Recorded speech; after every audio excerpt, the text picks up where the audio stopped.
The sunny cheer of the daffodil. It's a flower synonymous with spring and for years now with the Boston Marathon, greeting runners along the route, joining in the sea of celebration at the finish. For Charlestown's Diane Valley, they're a reminder that light triumphs over darkness. It's a message of hope and recovery, and that, spring will come again. In the flower business for decades, she sprung to action after the marathon attack in 2013. I realized we had to do something because we wanted to come back after the bombing, but it was going to be scary. And what could we do to welcome people? And I thought, well, we'll plant daffodils. That we grew to hundreds of volunteers as Diane's vision quickly bloomed into the charity Marathon Daffodils.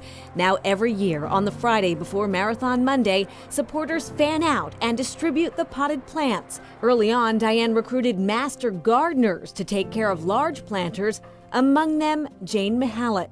The community was really important to her, and she, of course, pulled in her two sisters to be a part of it. So they've been doing it since the very beginning.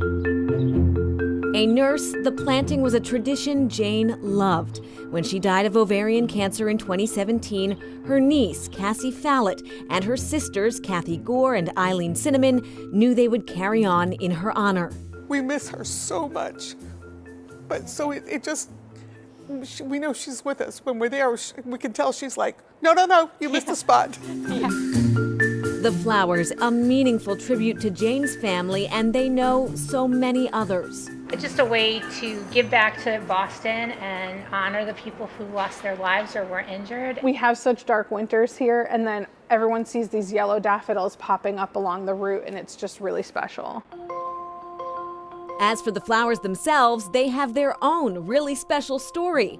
Matthew Piscatelli, owner of the wholesale grower that supplies them, even made a documentary about it. Path of the Daff takes us to Holland, where the marathon bulbs begin their journey.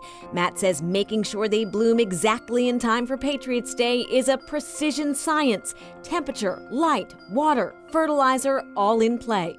We know how long it takes to force that bulb into a daffodil that's maybe 6-8 inches high with a colorful bud that hasn't bloomed yet.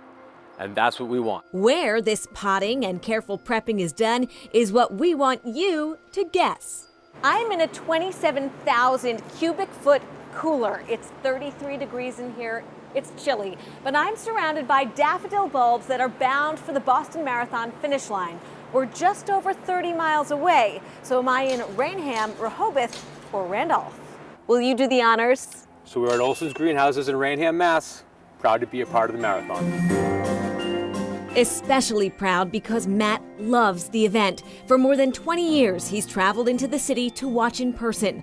In 2013, he was just feet from the first blast. It had such an effect on me that it changed my perspective on love, life, and happiness, and how quick something can come and how something can be taken away so swiftly. Initially, Matt didn't know where the daffodils were headed when Diane placed the order that first year. Once he did, they partnered and Olson's ramped up supply.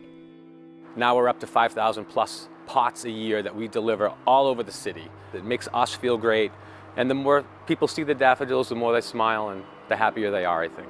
Diane says generosity like that from local businesses, institutions, and individuals is what has allowed Marathon Daffodils to endure. Ropes and Gray has been with us for 10 years all along. We have the gardeners from the Back Bay.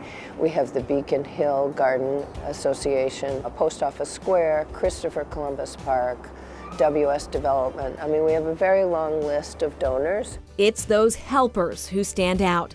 Diane and Matt say that was true when the attack happened, and it's true today. People came together, and so it's a celebration of that kind of spirit of what we love about Boston. And Diane Valley says before the marathon bombings, planting daffodils was actually a Boston tradition. Yeah, and she says that seeing nature in the city is good mentally and physically for us. And back to the marathon daffodils, after the event, they are picked up by the Back Bay Garden Club, and then they are planted along the Esplanade. Wow. Pretty time of year in the city. It's so pretty. Sure. Up next, a historic marathon remix.